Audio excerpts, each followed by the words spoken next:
founder and president of KidByKid. And it all sort of started, since I'm not going to go back to my conception, it all sort of started in 7th grade when I was going to a new school.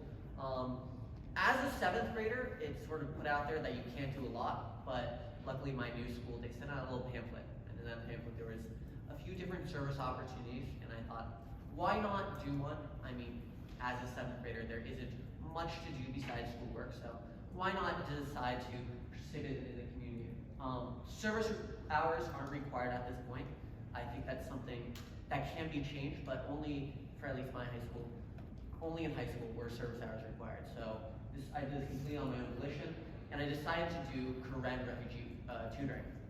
I did it because I think it's a great way to give to the community, and especially considering that we live in San Diego, which is a huge border city. I think that these are some underrepresented communities that need to be represented and need to be served. So I decided to give my time to them, and that just constituted that every Tuesday I would hop in a van and I would go to St. Mark's Church, where I would tutor these learners for an hour. They were around 3 years younger than me, but a lot of the times their grade levels were far below that. And that's not their fault, right? Because it's just the way that either they have immigrated here, maybe they're refugees, asylum seekers, or maybe they're in class sizes of 40 plus, where it's just simply not feasible to go to every single student and check in and say, are you okay? Are you having a nice time with this material?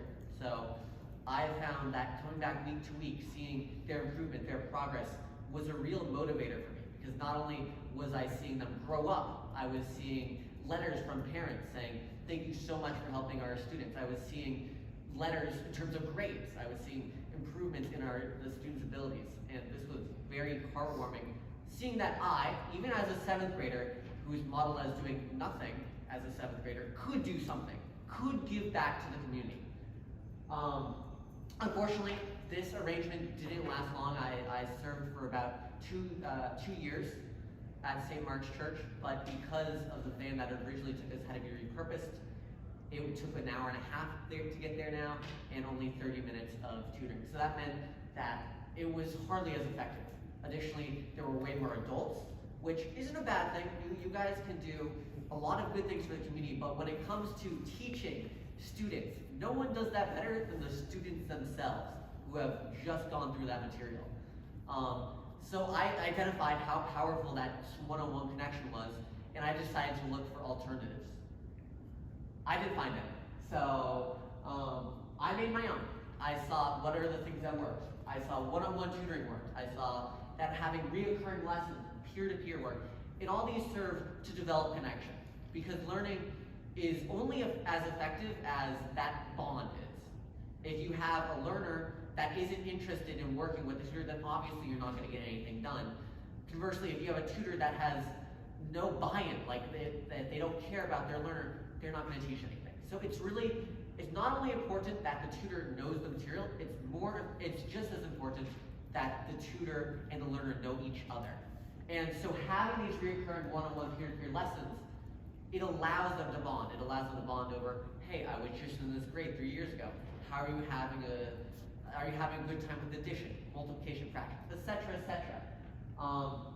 And lastly, I wanted to serve these same underserved communities that were identified in the Karen refugee program. Putting all these aspects together, I hope to form an organization that will be able to form bonds regardless of geographic, social, and economic divides. This is something that I found so powerful about the original program is we were going across the city, going to City Heights, to a different culture almost. And I think within San Diego, within any city, it's multicultural, but rarely do these cultures interact. And I think a real symbiosis could be formed with having even peers interact.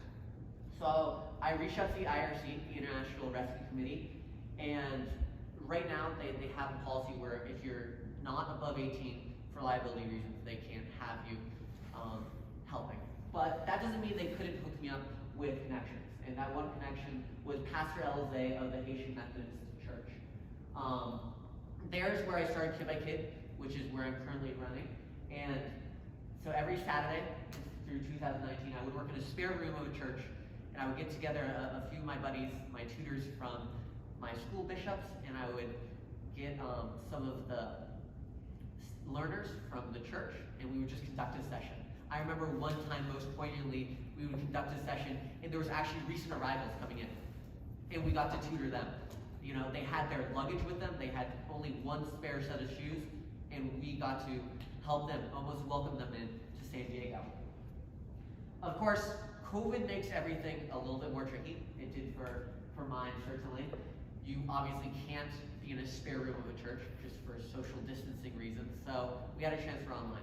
And as with most things online, for that first month of COVID, it was tricky. We got through it, and I think we're better off because of it. There's a few things that made this transfer to online so powerful. One being it reaches out to more students. So previously, we would have to drive to individual students' houses and pick them up. It makes sense. If a family only has one car, and that one car is devoted to going to work and back, how is the student supposed to come to an intermediary spot? So luckily, almost every family has an internet-connected device, so logging into Zoom makes it far more accessible. You can make more meaningful connections when you're not in, when you are in their house, because that's essentially where you are. Zoom, you may think that because it's online, because it's over connection, it's a weaker connection between you and your learner. But we found that's actually not the case. What we found is that you are in this learner's house. You are in their life. More than being in a spare room of a church, you are with them. More than you ever could be in person. And so you have more meaningful and more consistent connections because of that. And yes, while Wi-Fi may make consistent connections a sort of an interesting definition, it's even more interesting how you can make even stronger connections even through that internet connection. Initially, it provided a scalable model, something that we couldn't ordinarily have with in-person because of physical restraint. So COVID was a huge pivot, and we could reach out to more people and in fact more change than ever. 5 minutes? Perfect. This is the slide that my mom made me at. It's just basically all so we do have over 50 plus full chapters. I have all those awards, etc., etc. Back to what do I do? So I'm the founder and organizer. What that essentially means is I like to keep everything well oiled. I make sure there's a back and forth between the tutors and learners. I set up their lessons from week to week. I set up the chapter system. I organize everything. I'm also San Diego Youth Commissioner. So besides representing our tutors and learners through KidByKid, I also try to represent them on the Mayor's Youth Council that just got reinstated. So why do I believe KidByKid is important? KidByKid is important obviously because of its 200 plus learners, obviously because of its 10,000 plus hours, but also because of that pairing that happens. It taps an untapped resource. As I was saying before, as a 7th grader, you're overlooked. And I think that trend continues even into high school. People are doing that for service hours. How could they possibly affect change? But even beyond service hours, people still come back. And it's for that connection. It's because of this powerful connection that's made. And I know I have said that word a lot, but that is the reason KidByKid is a thing. That is the reason why so many people are getting A's. That is the reason we have 200 plus learners. Because I think this is such a successful model, as part of my appointment on the Mayor's Youth Commission, I reached out to UCSD Design Lab, Dr. Lamont Jackson, Superintendent of the San Diego School District, and met with Ms. Andre O'Hare for Office of Child and Youth Success. So those are just some of the things that I have done to affect change. Now I want to go into what exactly service learning means to me as someone who is founded and currently runs a service organization.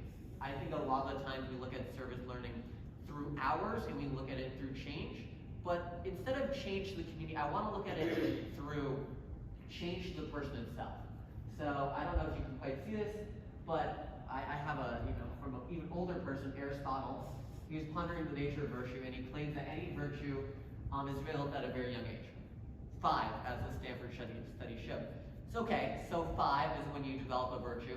So then what is the point of service learning? Service learning, the point of it is to hone that virtue. It's to refine it. It's to develop a more worldly view where you can apply it. So service learning beyond anything, and this is a quote that Rob told me, Service learning without learning is a disservice. So yes, you can be doing soup drives and you can be giving back to your community in a meaningful way, but it may not be service learning because you are not learning how to serve. And that's, I think, an important distinction because hours allow you to do service learning, but it's really dependent on the quality of the service learning. You cannot change someone into Mother Teresa, but you can allow them to have a more worldly perspective and hone their virtues. And that is what I think service learning is all about. Yes, it's about an improvement in grade, and it's about happy mothers for parents, but it's also about the connections you made with tutors and learners across communities and gaining a better perspective of the community and better yet, the world they live in. So that's what I think community service is. Thank you. Was I?